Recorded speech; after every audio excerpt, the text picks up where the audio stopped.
wa na'udzu billahi min syururi anfusina wa min sayyiati a'malina may yahdihillahu fala mudhillalah wa may yudlil fala hadiyalah. Asyhadu an la ilaha illallah wahdahu la syarikalah wa asyhadu anna Muhammadan abduhu wa rasuluh. Allahumma shalli ala Muhammad wa ala ali Muhammad kama shallaita ala Ibrahim wa ali Ibrahim wa barik ala Muhammad wa ali Muhammad kama barakta ala Ibrahim wa ali Ibrahim innaka Hamidum Majid. Amma ba'd. Para hadir yang dirahmati Allah Subhanahu wa ta'ala, marilah pada pagi yang cerah ini kita sama-sama bersyukur kepada Allah, karena tiada kata yang terindah untuk melantunkan rasa syukur kita kepada Allah Subhanahu wa ta'ala illa kecuali dengan mengucap alhamdulillahirabbil alamin. Kita pada pagi yang cerah ini dalam keadaan sehat, insya Allah bermodalkan iman dan takwa, karena itu sejatinya nikmat yang paling tinggi. Sholawat dan salam semoga Allah limpahkan, semoga Allah kucurkan kepada penghulu kita, tauladan terbaik yang pada hari ini sahabat-sahabat kita banyak yang memperingati Maulid Nabi ya. Karena pada diri Rasul itu adalah sosok contoh terbaik dalam setiap sendi kehidupan. Tiada yang lebih indah, contoh terbaik hanya ada pada diri Rasulullah Muhammad sallallahu alaihi wasallam. Semoga sholawat juga tercurah terlimpah kepada para sahabat, keluarga, dan insya Allah kepada kita selaku pengikut dan pengamal syariat ila yaumil qiyamah. Amin ya rabbal alamin. Allah Subhanahu wa ta'ala di dalam Al-Quran, mungkin ibu-ibu Aisyah ya sudah terbiasa kalau ngaji biasanya membiasakan membawa Al-Quran atau handphone yang sudah berisi aplikasi Al-Quran. Mari kita buka ya, Quran surat kedua, surat Al-Baqarah pada ayat 201. Allah Subhanahu wa ta'ala berfirman, A'udzu billahi minasyaitonir rajim ya. Wa minhum may yaqulu rabbana atina fid dunya hasanah wa fil akhirati hasanah wa qina adzabannar. Kita sering berdoa dan doa ini masyhur dengan disebut doa sapu jagat. Para hadir yang dirahmati Allah ya, doa ini mengandung makna, dan di antara mereka ini ada yang berdoa, ya Tuhan kami, Allahumma ya Allah, ya Tuhan kami, berilah kami kebaikan di dunia dan kebaikan di akhirat, serta lindungilah kami dari azab neraka. Para ibu dan bapak yang hadir di majelis yang mulia ini, doa ini masyhur dengan nama doa sapu jagat. Terkesan ringan dan mudah diucapkan, namun janjane butuh energi yang kuat, butuh energi yang istiqomah untuk merawat doa keselamatan dunia dan keselamatan akhirat, serta kita terjaga atau terhindar dari siksa api neraka. Sehingga pada pagi hari ini saya akan mengangkat tema pola hidup seimbang itu adalah sebuah keniscayaan sunatullah. Semua yang hadir di sini dan semua yang namanya manusia, insya Allah sepakat bahwa kita itu butuh keselamatan di dunia, butuh kebahagiaan di dunia. Begitupun kita ingin selamat hingga akhir hayat dan besok sampai hari kiamat. Ada nggak Bu yang pengen selamat di dunia saja? Lah, yang penting aku senang di dunia, ya. Tapi di akhirat, nah, orang nggak ada yang lihat. Aku teriak, aku nangis, ya. Kemudian aku sedih di dalam neraka. Nah, biasanya orang yang betul-betul fitrah hatinya itu ingin bahagia dunia dan akhirat. Nah, hal ini semestinya harus dicapai dengan pola hidup yang seimbang. Karena pola hidup yang seimbang ini akan membuahkan hasil, yaitu niscaya.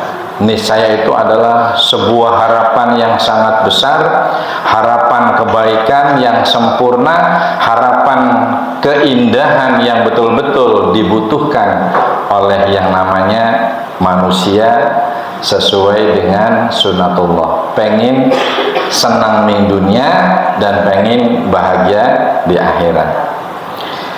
Para hadir yang dirahmati Allah, ya.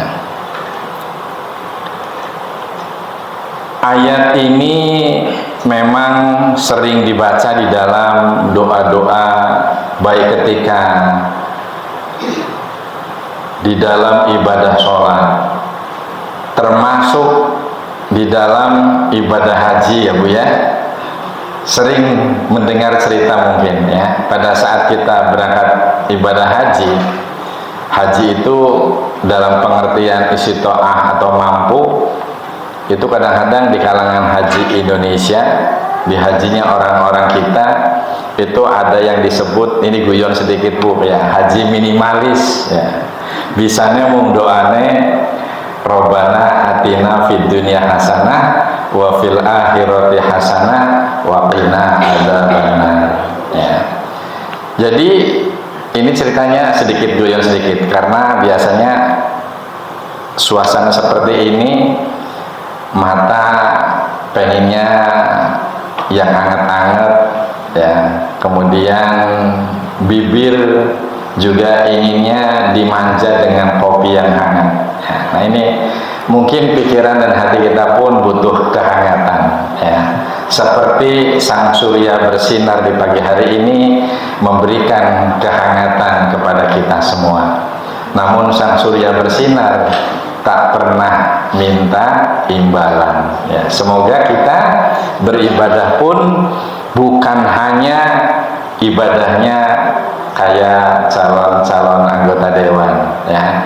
Sholat, ngaji, kemudian berbuat baik, menebar sodako, tapi ujung-ujungnya bukan lillahi ta'ala, tapi karena lillah dipilih besok ditobong, gitu ya. Karena ini mudah-mudahan kita beribadah, inna sholati wa nusuki wa mahyaya wa mamati lillahi rabbil alamin. Nah, sampai di sini ada cerita yang mungkin bisa menghangatkan. Gara-gara haji minimalis, kemudian mohon maaf ini istilah di Banjar Haji itu kurang begitu pintar atau disebut blow on jamaah hajinya, ya. Ini punya istri dua Bu, yang muda namanya Hasanah, yang nomor dua namanya Rokilah. Saking bisanya doanya cuma doa seperti tadi yang disebut, Robbana atina fid dunya hasanah wa fil akhirati hasanah, sambil tawaf istrinya yang dua di bawah semua. Nah, di dalam keheningan suasana berhaji dan menikmati tawaf, yang tua tuh protes, Bang, kenapa yang disebut kok yang muda terus, mentang-mentang yang muda yang masih harum, ya aku yang sudah tua nggak pernah kau sebut di dalam doamu, gitu ya. Karena Karena saking blow on-nya, karena pengaji minimalis itu ya. Oh, berarti kamu pengen disebut di dalam doanya berhaji. Ya, mari kita berdoa. Ini saking blow on-nya, Bu. Robbana atina fid dunya hasanah wa fil akhirati hasanah wa qina adzabannar. Itu pertama, Bu.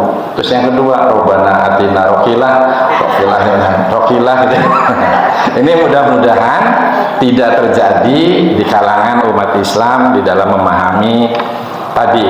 Untuk memperoleh bahagia dunia sesuai dengan sunatullah butuh yang namanya ilmu. Nah, ilmu seperti ini yang harus kita jaga, kita rawat. Karena apa? Sehebat-hebat, sekuat-kuatnya hati di dalam beriman, kadang tebal, kadang tipis. Kadang-kadang kita beriman, kadang-kadang kita lagi kurang iman. Kadang-kadang kita betul-betul taat, suatu saat juga kita kadang-kadang dihinggapi godaan setan, ya, yang membawa kepada ketidaktaatan. Nah, inilah cara merawatnya dengan talabul ilmi. Karena hidup dengan ilmu akan dimudahkan oleh Allah Subhanahu wa Ta'ala. Ya. Nah, untuk memperoleh tujuan hidup yang seimbang, supaya kita memperoleh keniscayaan Allah itu seperti apa? Bahagia itu tidak mung datang dengan sendirinya seperti orang berdoa minta dikaruniai uang, atau seorang pasangan ibu dan suami ingin memperoleh anak yang soleh. Jadi butuh proses. Yang pengen uang harus berdagang, harus bekerja. Setelah berdagang, bekerja, memperoleh hasil, kemudian kita menabung, itu yang disebut proses. Nah, kemudian kita berdoa supaya dilimpahi rizki yang halal thayyiban. Nah, itu maksudnya.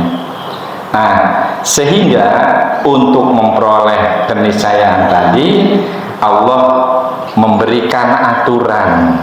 Nah, aturan di sini biasanya sesuai dengan kebutuhan manusia. Sebagai contoh begini, aturan itu pasti dibuat supaya mampu dilaksanakan dan sesuai dengan kadar yang dimampui oleh manusia itu sendiri. Contoh yang gampang begini, ibu bapak mungkin rata-rata kesini naik motor buatan Jepang, ibu ya. Nah, mungkin ada yang Honda, ada yang Yamaha, ada yang Suzuki gitu ya, atau ada yang merek-merek yang lain. Nah, kalau motor ini akan terjaga dengan baik, akan bermanfaat, tepat guna dan tepat sasaran, dibuatlah aturan untuk merawatnya, aturan untuk supaya motor ini bisa jalan dengan baik dan sempurna, sehingga muncullah, terbitlah sebuah buku panduan. Nah, manusia pun diciptakan oleh Allah Subhanahu wa Ta'ala, wa ma khalaqtul jinna wal insa illa liya'budun, kata Allah. Jadi tidak semata-mata aku jadikan jin dan manusia hanya untuk beribadah kepadaku, kata Allah. Nah, kemudian nanti akan tertuang. Kalau untuk beribadah saja, kenapa kita diciptakan? Padahal Allah tidak butuh dengan pengabdian kita, tidak butuh dengan sholat kita. Nah, inilah yang dimaksud dengan sebuah keniscayaan yang paripurna yang akan kita capai bila mana kita hidup itu persis mendapatkan aturan-aturan seperti sepeda motor tadi. Mana mungkin motor Honda atau motor Yamaha buatan Jepang, kemudian buku penerbitnya, misalnya buku untuk perawatannya, ini misalnya yang diterbitkan dengan menggunakan buku panduan perawatan motor Amerika atau motor Italia gitu ya. Begitupun di dalam mengganti spare part yang rusak, tidak mungkin misalnya motor Honda diganti karburatornya misalnya dengan motor Italia gitu ya. Nah, ini akan terjadi ketidakseimbangan, ketimpangan, bahkan akan menimbulkan kerusakan. Nah, begitu pula manusia. Untuk mencapai sebuah keniscayaan yang berdasarkan sunatullah itu, maka kita harus taat kepada aturan yang dimaksud tadi. Nah, aturannya apa? Aturannya Islam, ya. Islam pun bukan hanya sekedar pemulas bibir, ya, yang memperindah lisan kita, tetapi Allah memberikan gambaran di sini. Ya ayyuhalladzina amanu dkhulu fi silmi kaffah wa la tattabi'u khutuwati syaitan innahu lakum aduwwum mubin. Ini peringatan, ya, supaya kita baik, supaya kita selamat di dunia dan di akhirat, ya. Maka wahai orang-orang yang beriman, kata Allah, dipanggil oleh Allah, hanya orang-orang yang beriman yang dipanggil, masuklah ke dalam Islam. Islam itu selamat, Islam itu kedamaian, ya, secara kafah, secara menyeluruh, secara paripurna, dan janganlah mengikuti langkah-langkah syaitan, langkah-langkah setan, ya. Tadi, jadi kalau kita manusia yang mengaku dirinya orang Islam, nah ini yang bukan Islam jangan berada di dalam konsep ini, Bu, ya. Artinya kita berbicara tentang Al-Quran, tentang As-Sunnah, tetapi kita misalnya bukan Muslim, ya. Di sana nanti fungsi Muslim adalah sebagai ilmu dan teknologi atau sains dan art, ya. Bisa saja mereka menggunakan Al-Quran sebagai ilmu pengetahuan, bisa seni, ya, dan bisa juga budaya, ya. Ya. Tapi kalau orang Islam yang kafah, ini mestinya menempatkan Islam itu betul-betul secara keseluruhan. Tidak boleh yang namanya Islam mengharamkan khamr, kemudian kita menabraknya dan kita hobi minum khamr. Atau kita Muslim diharamkan berzina, kemudian tanpa nikah kita mempermainkan kaum hawa seenaknya sendiri, atau sebaliknya, gara-gara handphone sekarang bisa, awalnya bisa WA, bisa video call dan sebagainya, kemudian kita berselingkuh dari suami kita. Nah, Islam menempatkan Al-Quran sebagai aturan untuk menyelamatkan hidup kita dan membuat kita supaya bahagia hidup di dunia dan di akhirat. Nah, kemudian juga di dalam Al-Quran yang tidak dijelaskan secara detail, secara gamblang gitu ya, kan di sana ada juga yang disebut ayat-ayat mutasyabihat, ya, ayat-ayat yang butuh ditafsirkan, diterjemahkan dengan ilmu, maka tertuang pula di dalam sunnah Nabiullah Muhammad SAW dan sunnahnya para sahabat, ya. Kemudian bila di dalam Al-Quran kemudian dijelaskan dan dijabarkan secara detail di dalam sunnah, kemudian mengandung pula sesuatu yang butuh pemikiran, butuh istihad, butuh kajian-kajian khusus, sehingga muncullah orang-orang yang takut kepada Allah yang disebut ulama, bisa kiai dan sebagainya. Nah, kalau di kalangan kita di Muhammadiyah, setiap 5 tahun muktamar, ya, para cendekiawan Muslim, para tokoh agama, para kiai, para alim, orang-orang yang ahli di bidangnya berkumpul menjadi satu, kemudian membahas pembahasan keislaman yang bersifat Qur'ani, yang bersifat sunnah, yang bersifat fikih-fikih salaf, kemudian digodok, dituangkan di dalam kehidupan, sehingga lahirlah yang disebut dengan Himpunan Putusan Tarjih Muhammadiyah. Jadi kalau ada yang mengatakan bahwa HPT juga ini adalah firqah baru atau madhab baru gitu ya, ini keliru besar, Ibu, ya. Karena mereka yang mengatakan demikian tidak paham bahwa Himpunan Putusan Tarjih ini bukan pendapat orang per orang, bukan kepentingan personal, tapi ini menjawab tantangan hidup manusia yang lebih kompleks supaya sesuai dengan aturan Al-Quran dan As-Sunnah. Tujuannya apa? Tujuan jangka pendeknya yaitu kita bahagia di dunia, dan tujuan jangka panjangnya kita bahagia juga di negeri akhirat dan selamat dari siksa neraka. Itu yang dimaksud tadi, keseimbangan hablum minallah wa hablum minannas, ya. Secara horizontal kita harus menjadi sosok muslim yang rahmatan lil alamin, ya, memberikan pencerahan, memberikan manfaat kepada lingkungan kita masing-masing, dari hal yang paling kecil memberikan penerangan, memberikan manfaat kepada keluarga kita, kemudian teman satu RT, satu RW, dan kita meluas kepada teman komunitas dan teman atau sahabat sesama muslim. Nah, mungkin nanti kita akan bisa melihat tujuan-tujuan yang bersifat jangka pendek itu sering disalahartikan dan ditafsiri yang sangat menyimpang. Kita mungkin ada yang pernah ditanya oleh sahabat kita, teman kita, ya fulan, ya misalnya ke saya, ya fulan, kenapa kamu kok lahir dari orang tua yang basic agamanya itu luar biasa solehnya, tapi kok kamu sendiri terlihat santai-santai saja dan tidak begitu soleh gitu ya. Nah ini kemudian si fulan tadi menjawab, aku melihat tetanggaku yang rajin sholat, yang rajin puasa, yang sudah berhaji, hidupnya pas-pasan dan susah terus gitu.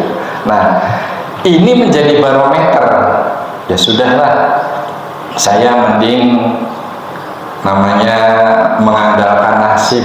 Betul, yang namanya nasib itu memang ada, tetapi bukankah Allah memberikan jalan keluar? Innallaha la yughayyiru ma biqaumin hatta yughayyiru ma bi anfusihim, ya. Sejatinya sesungguhnya Allah itu ya tidak akan merubah nasib satu kaum, nasib kelompok manusia atau nasib bangsa gitu ya, apabila kata Allah kaum bangsa tersebut tidak mau berupaya untuk berikhtiar merubah nasibnya. Sehingga apa harusnya ibu ya, orang pengen jadi petani yang baik, pengen mengolah tanah yang baik, zaman dulu ya modalnya cangkul dan pupuk serta obat-obatan dan modal untuk perawatan. Sekarang cangkul tergantikan dengan teknologi, ada traktor, kemudian alat semprotnya mungkin serba digital dan sebagainya ya. Itu merupakan sebuah tuntunan di dalam rangka mencapai tujuan, berarti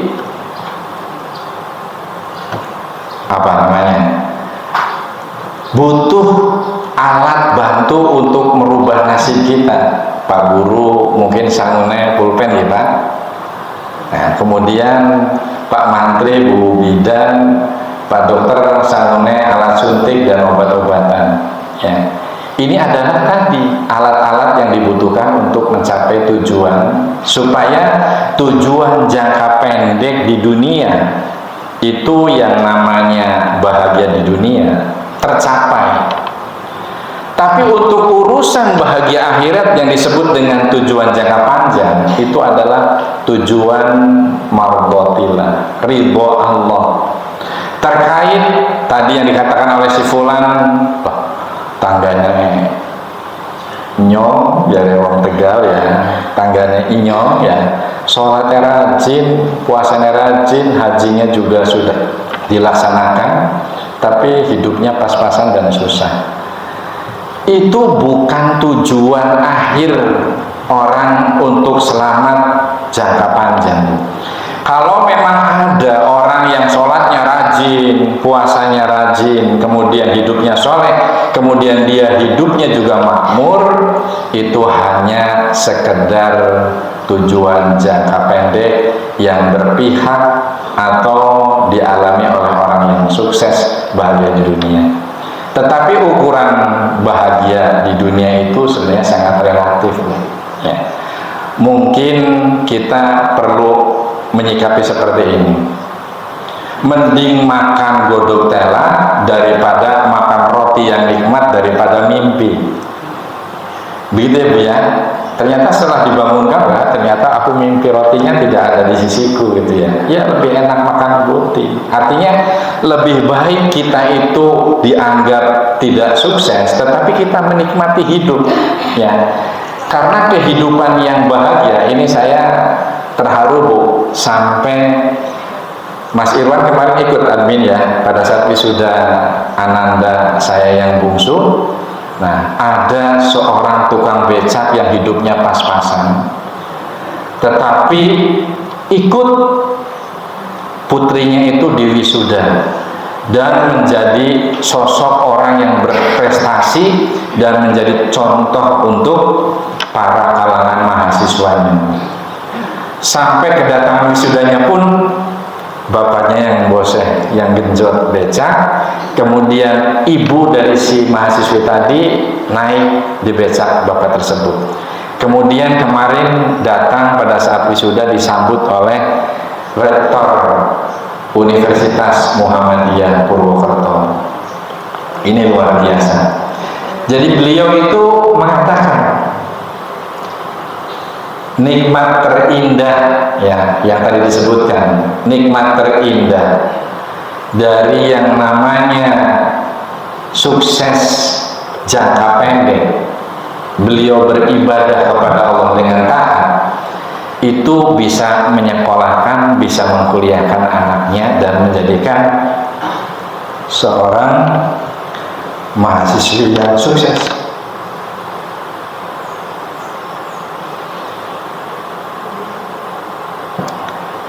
Jujur,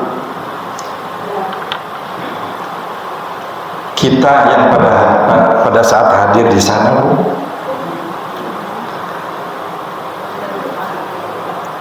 banyak yang terharu. Orang lain melihat aku tidur beratapkan langit, sementara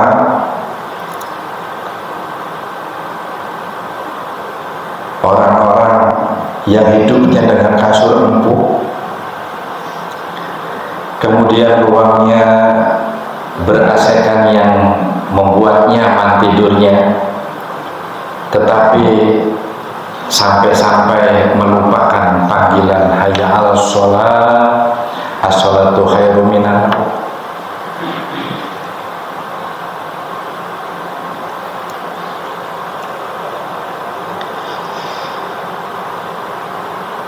Mohon maaf, saya sulit berkata-kata.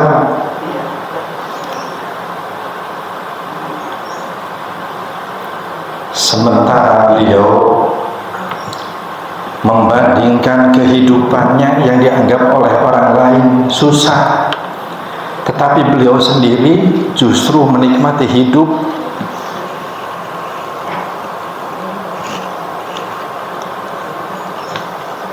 Sungguh bahagia dan menikmati hidup, memiliki anak yang soleha, yang berbakti kepada kedua orang tuanya. Inilah yang disebut dengan nilai bahagia itu relatif. Kemarin saya cerita kepada ibu-ibu Aisyah di Tanjung ya Bu, kalau saya ditanya oleh ibu-ibu, Pak Toha, kira-kira kalau kami tanya siapakah wanita terindah dan tercantik di dunia ini, saya jawab istriku. Nah, kemudian bapak yang di jamaah sebelahnya ditanya juga oleh ibu-ibu, Pak, kalau sampean sih yang tercantik siapa?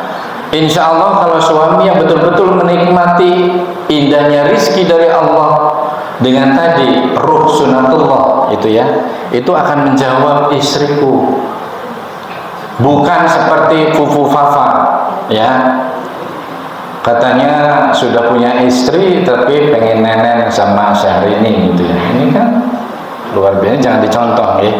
Ini terkait masalah ini akunnya siapa, itu silahkan kita serahkan kepada para ahlinya. Tapi itu mengajarkan kepada kita bahwa kebahagiaan yang dinikmati oleh kita itu relatif.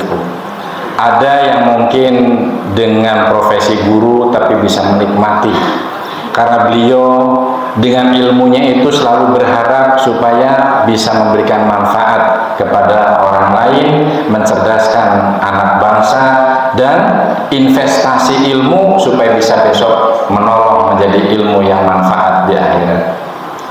Ada juga orang yang menebar kebaikan mungkin dengan bertani ya, menyuburkan tanah, menghijaukan lingkungan sehingga oksigen bertebaran dan bermunculan di sana sini.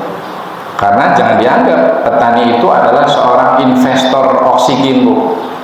Kalau kita menjadi orang yang gemar menanam pohon, berarti kita secara tidak langsung memperbaiki lingkungan dan menghidupkan oksigen yang bermanfaat untuk pernapasan kita dan makhluk-makhluk yang lain. Nah, tadi saya kembali kepada pemahaman. Kalau kita berislam, hendaknya kita berislamlah yang kafah. Jadi kalau Islam ditempatkan sebagai imam, kita yang namanya makmum tidak boleh yang namanya imam ruku kemudian kita takbir sendirian, imam sujud kemudian dia duduk iftiros. Tidak boleh begitu, ya. Sehingga Nabi kita mencontohkan ketika kita mau sholat saja, kemudian Rasul Muhammad SAW menjadi contoh terbaik menghadap kepada para makmum. Luruskan shofnya, rapatkan barisan, ya. Kemudian apa? Ya, jangan mendahului baik gerakan maupun bacaan sebelum imam membaca dan melakukan gerakan secara sempurna.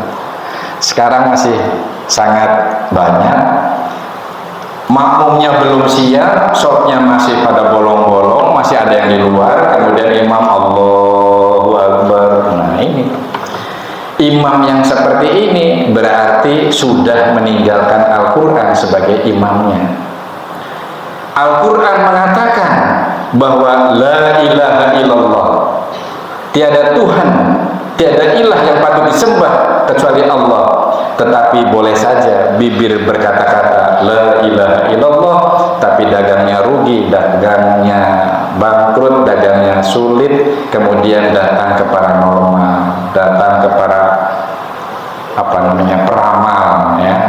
Sekarang ada modelnya, zaman dulu tuh tukang ramal, sekarang ada itu di televisi ya, pakai kartu tarot itu ya. Itu kalau hal-hal begitu langsung dimatikan, Bu. Itu racun itu. Nah, ini penggalannya. Wala tattabi'u khutuwati syaitan. Ini setan, Bu.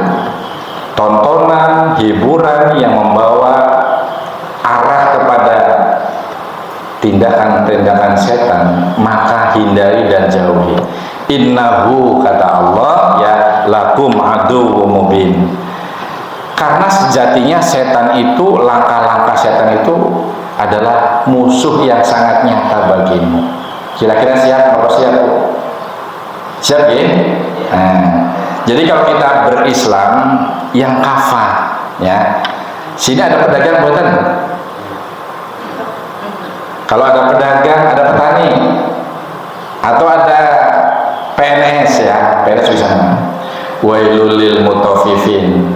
Celakalah, kata Allah, orang-orang yang curang ngurangi waktu, harusnya berangkat jam 7, berangkat dari rumah jam 9, ya.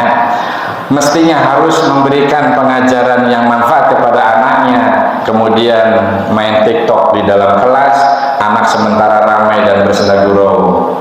dibiarkan begitu saja. Ini insya Allah bukan di guru-guru yang ada di sini ya, tapi masih banyak para pengajar yang dengan syahwatnya bermain sendiri sementara anak didiknya dibiarkan tanpa arah.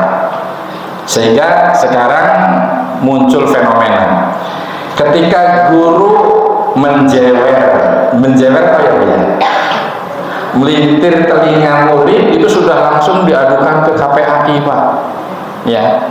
Sementara kalau ada anak didik kemudian yang menyimpang perilakunya sampai mengancam dan mau membunuh, bahkan sampai membunuh gurunya, karena undang-undang yang menempatkan bahwa pada usia sekolah tidak boleh ditahan ya, tetapi hanya cukup direhabilitasi, sehingga anak-anak kita itu muncul fenomena-fenomena anak setan.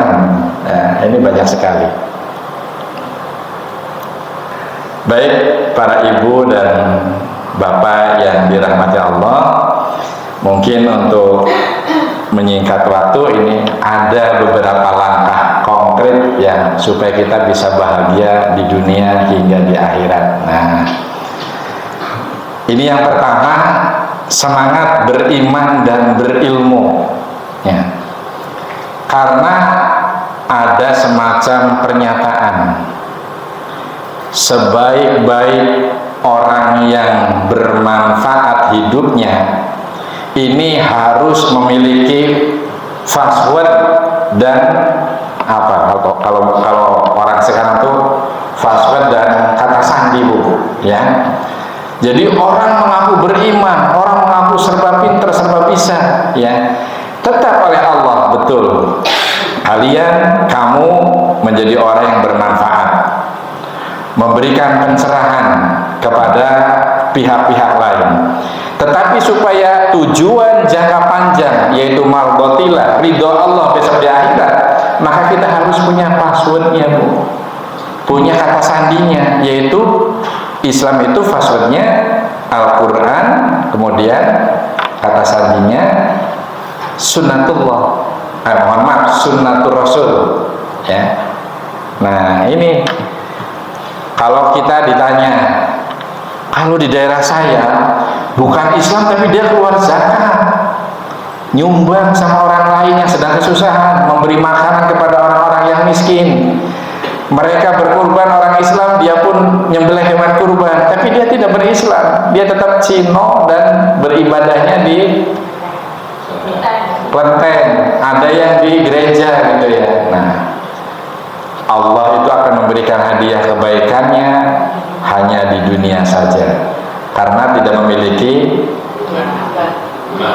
password dan kata sandi. Maka itu pentingnya berislam ya. Kemudian berilmu tadi sudah dijelaskan, tidak ada yang namanya orang sukses itu tanpa ilmu. Karena ilmu itu ada ilmu terapan atau yang diterapkan di pendidikan, di sekolahan, tempat-tempat ngaji. Ada juga ilmu yang ada di lingkungan kita, di sekitar kita, yaitu pengalaman. Karena ada kata-kata bijak, pengalaman adalah guru terbaik dan guru yang paling bijaksana di dunia ini, sehingga bisa mengantarkan kita menjadi orang-orang yang sukses. Nah, tadi ilmu ada ilmu yang formal dan informal. Nah, maka sudah betul, sudah sangat benar bahwa kita itu meskipun situasi seperti ini, menikmati teh di rumah bersama keluarga, tapi menyisihkan waktu untuk taklim seperti ini. Ini yang pertama tadi, semangat beriman dan berilmu, karena ilmu itu membekali langkah-langkah kita di dalam berbuat dan beribadah ya. Nah, ini di sini mungkin untuk mengingatkan kita semua ya. Dalam Quran surat Al-Mujadilah surat ke-58 ayat 11. Monggo sami-sami dipirsani ya. Ini saya biasanya maksudnya penggalannya saja nih. Yarfa'illahu alladhina amanu minkum walladzina utul ilma darajat wallahu bima ta'maluna khabir. Ini Quran surat Al-Mujadilah surat ke-58, ayatnya ayat yang ke-11. Allah memberikan penghargaan kepada orang-orang yang beriman, orang-orang yang melakukan kebaikan, melakukan ibadah hanya karena Allah. Karena kalau kita beribadah pengen di alam, pengen banyak dukungan, pengen banyak yang milih, capek dan boros, jahat biaya. Tapi kalau kita beriman lillahi ta'ala, nikmat rasanya tadi seperti tukang beca, ya, meskipun tidurnya beratapkan langit, beralaskan jok beca, beliau hanya sekedar untuk mengisi perut nasi dan dapat rezeki sekilo asin buat lauknya. Yang penting bisa membiayai keluarganya dan bisa mengentaskan putrinya menjadi anak yang soleh. Itu nikmatnya luar biasa. Nah, jadi ayat ini menggambarkan ketika kita menjadi sosok orang yang beriman dan berilmu, kata Allah, ini akan diangkat derajatnya itu beberapa derajat dibandingkan orang-orang yang tidak beriman dan tidak berilmu. Nah, itu tadi faswatnya Al-Quran dan Sunnah. Meskipun mereka di sana ada yang berbuat kebaikan mirip dengan perintah agama Islam, tetapi tidak memiliki faswat Islam yang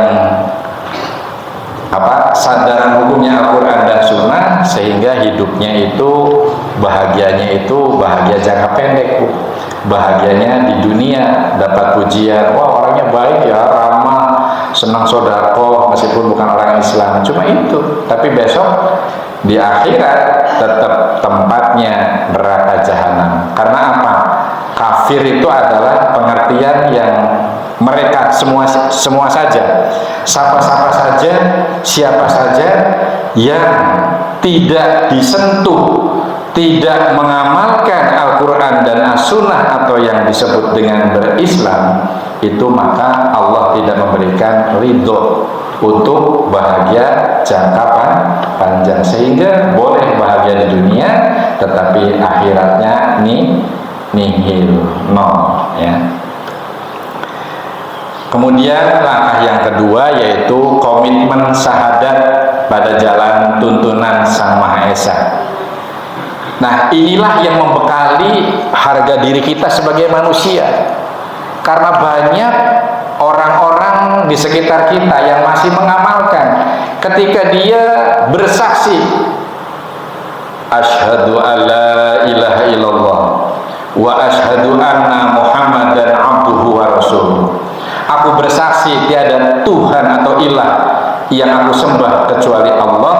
Tetapi tadi disebutkan, ketika kita mendapatkan kesulitan dan kesusahan yang maha sulit, bukan mengadu kepada Allah dengan apa? Dengan sabar dan sholat sebagai penolongnya, tetapi justru lari, buka kitab primbon, ya, datang kepada kahyun, kepada dukun. Padahal sudah ada sebuah keterangan dalam hadis, barang siapa yang datang kepada kahyun, dukun, peramal dan sejenisnya, maka ia sudah tidak iman kepada apa yang diturunkan kepada Nabiullah Muhammad SAW.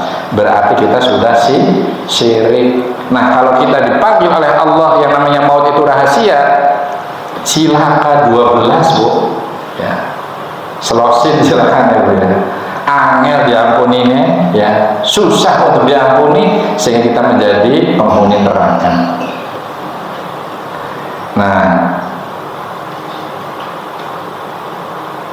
kemudian keterangan tentang kesaksian ini dijelaskan di dalam Quran surat Al-Anbiya surat 21 ayat 25. Wa ma arsalna min qablika mir rasulin illa nuhi ilaihi annahu la ilaha illa ana wa'budun. Kami itu tidak mengutus seorang rasul pun sebelum engkau wahai Nabi Muhammad, melainkan Firman, kami mewahyukan kepadanya bahwa tidak ada Tuhan selain aku, maka sembahlah aku saja. Di dalam kondisi apapun, di dalam suka, di dalam duka, di dalam kondisi kita sedang merana, di dalam kita sedang bersuka cita yang luar biasa, tetap kita harus menyembahnya kepada Allah. Supaya tadi Quran dengan sunnah sebagai password dan kata kuncinya, kita bisa memperoleh marbotillah, ridho Allah. Ridho Allah itu apa? Besok kita dikumpulkan di jannahnya Allah Subhanahu wa ta'ala yang penuh dengan kenikmatan. Kemudian yang ketiga, ya, tempatkanlah ibadah sholat karena Allah. Tadi sekali lagi, sholat itu adalah gambaran kehidupan. Sebelum melaksanakan dan sebelum mengikuti imam, ya, kita diharuskan, diatur, suruh lurus softnya, suruh tertib hidupnya, tidak boleh mengganggu orang lain, dan tidak boleh memberikan kesempatan setan ada di soft kita. Harus dirapatkan softnya, ya. Karena apa? Sholat itu juga menempatkan kita disiplin.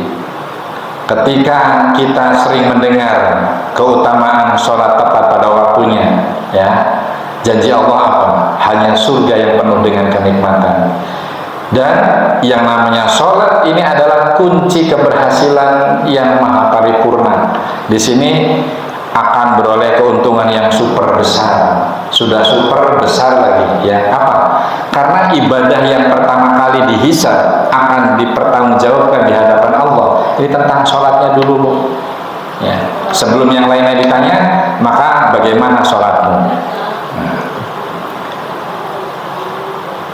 Nah, di sini bagi orang-orang yang sholat maupun yang tidak sholat, ini mudah-mudahan tertarik betul-betul di dalam hatinya, tumbuh subur sholat seperti sholatnya Nabiullah Muhammad Shallallahu Alaihi Wasallam. Sholu kama ra'aitumu usolli.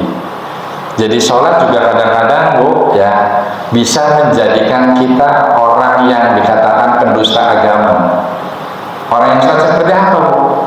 Fawailul lil musallin. Kemarin ini ada Ibu Aisyah yang ya, ada tanya jawab. Jangan saya tanya, yang saya maksud saya, jangan pembicara saja yang ditanya, tetapi saya perlu bertanya kepada jamaah untuk mengkontrol, mengevaluasi, ya, sejauh mana kajian itu bisa diserap, bisa dipersepsikan secara baik oleh jamaah. Nah, dalam Quran surat Al-Mu'minun surat ke-23, ayatnya pada ayat 9 sampai 11, Ibu boleh dibaca, Bapak juga boleh membaca. Walladzina hum ala sholatihim yuhafidun, ya, orang-orang yang memelihara sholat mereka, ulaika humul warithun, kata Allah, mereka itulah orang-orang yang akan mewarisi. Kalingan mewarisi, dia kadang-kadang, wah iya ibunya aku, bapaknya aku wis tua, jalan maning oleh warisan. Bukan itu saja, tetapi orang-orang yang sholatnya baik dan bukan yang sholatnya lalai, itu menjadi pewaris, kata Allah. Apa warisannya akan diperoleh? Alladzina, ya, yarithuna al-firdaus hum fiha khalidun, kata Allah, yaitu orang-orang yang akan mewarisi surga Firdaus. Coba gambaran surga Firdaus. Surga Firdaus itu luar biasa, surga yang serba otomatis. Zaman dulu waktu saya ngaji, Bu, apa iya sih di surga besok katanya ada gelas bisa jalan sendiri, marani dewek, ada makanan jalan sendiri. Sekarang terbukti, Bu, belum di surga. Nyetel TV pakai remote, ya, nyetel AC pakai remote, ya, mobil pintunya nutup sendiri gitu, ya, tekan tombol dan sebagainya. Nah, di sana kekuasaan Allah maka akan lebih dari apa yang ada, dari apa yang kita lihat dan apa yang kita rasakan di dunia, ya. Kemudian supaya kita memperoleh tadi tujuan jangka pendek dan jangka panjang, yang keempat langkah-langkahnya itu tunaikan zakat, ya. Karena sejatinya zakat itu menyemai benih ekosistem yang baik untuk kehidupan di dunia dan di akhirat, Bu. Coba bayangkan kalau ada orang yang kaya raya, orang yang hartanya melimpah ruah. Kalau ada orang Sunda nggak di sini? Ada peribahasa di Sunda tuh begini: bro di juru, bro di panto, ambaraya di tengah iman. Jadi bro di juru, ya, baru kita datang ke halamannya saja, di sana tanaman-tanaman mahal di tamannya itu sudah luar biasa banyaknya.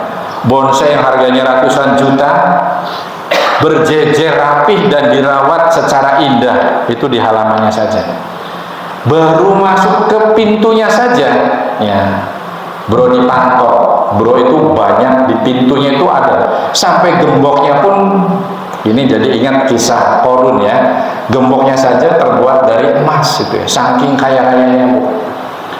Kemudian ambaraya di tengah imam, di rumahnya itu banyak bawa barang-barang mewah dan berharga yang oleh kita sulit untuk dihitung saking banyaknya.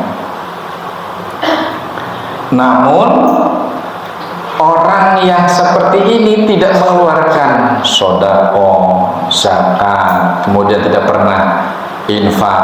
Ya, ini sekarang kita infak itu hanya berapa meter untuk negeri akhiratnya. Kalau bikin rumah yang mewah, simsalabim, brakadabra gitu, ya, fufu fafa gitu, ya. Nah, itu hanya hitungan beberapa bulan, 1 tahun, jadilah rumah yang megah dan penuh dengan barang-barang berharga. Tapi untuk tiket surga, ya Allah Gusti, abot alot, ya. Infak saja di sini ketika kita ambil di dompet, kemudian cari uang pecahan terkecil, bukan yang terbesar. Ini katanya tiket surga. Nah, ini kita harus merubah pola berpikir.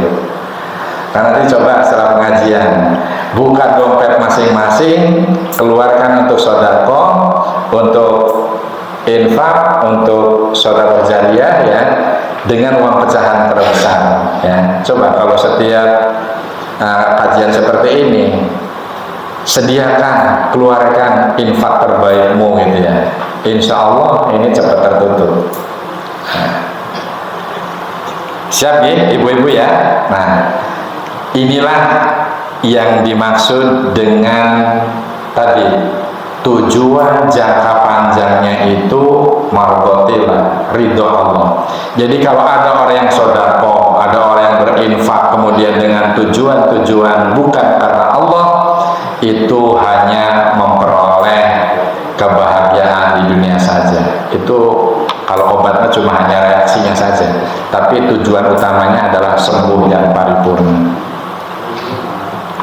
Kemudian yang kelima, saum karena Allah. Ini hasilnya menjadi orang yang bertakwa. Ini apa nih, ya? Bulan Ramadan itu kemudian hati selalu sabar. Ini dari hikmah puasa. Nah, kemarin sudah dijelaskan, dengan saum yang ikhlas karena Allah, tujuannya ini adalah tertuang di dalam Quran surat Al-Baqarah ayat 183. Ya ayyuhalladzina amanu kutiba alaikumusiyam kama kutiba alal ladzina min qablikum la'allakum tattaqun. Kata Allah, wahai orang-orang yang beriman, diwajibkan atas kamu berpuasa sebagaimana persis sudah diwajibkan kepada orang-orang sebelum kamu. Supaya apa, kata Allah? Agar kalian semua menjadi insan yang bertakwa. Nah, tadi karena sebaik-baik bekal di dunia dan di akhirat adalah iman dan takwa.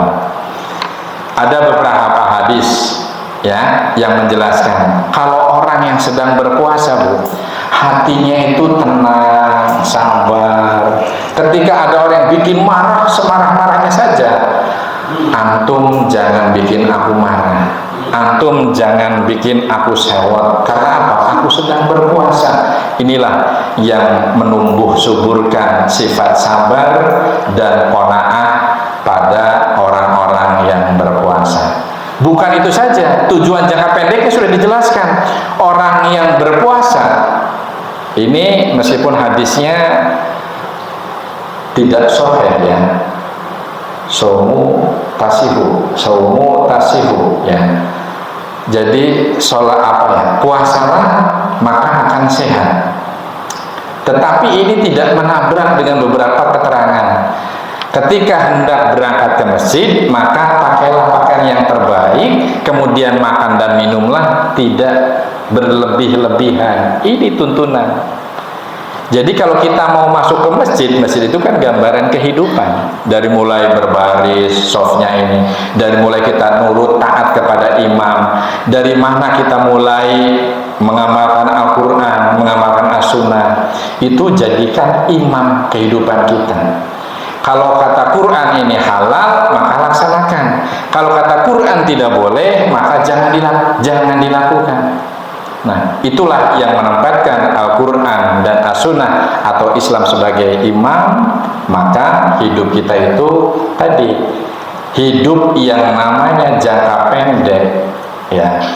Di dalam berpuasa pernah dijelaskan, orang yang berpuasa ternyata setelah diteliti itu mampu ada semangat yang tumbuh di dalam hidup kita yang tidak bisa kita rasakan secara akal, tetapi itu terjadi. Apakah itu?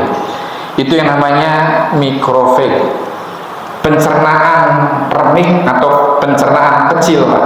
Pencernaan yang samar. Kalau pencernaan yang kasar itu dari mulai kita mengunyah makanan, kemudian setelah dinikmati rasanya masuk ke lambung, diolah di usus, kemudian diserap oleh darah, beredar ke seluruh tubuh.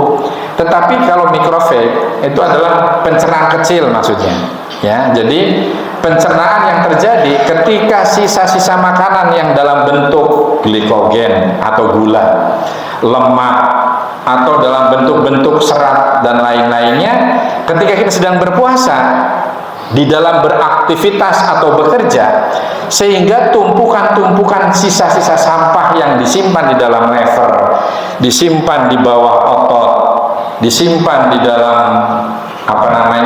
organ tubuh yang lain, maka dicerna secara halus, dijadikan untuk bekal tenaga, dibakar untuk energi, sehingga bekas-bekas yang akan menimbulkan penyakit gula darah, penyakit hiperkolesterol, penyakit hipertrigliserida atau hiperlipidemia itu akan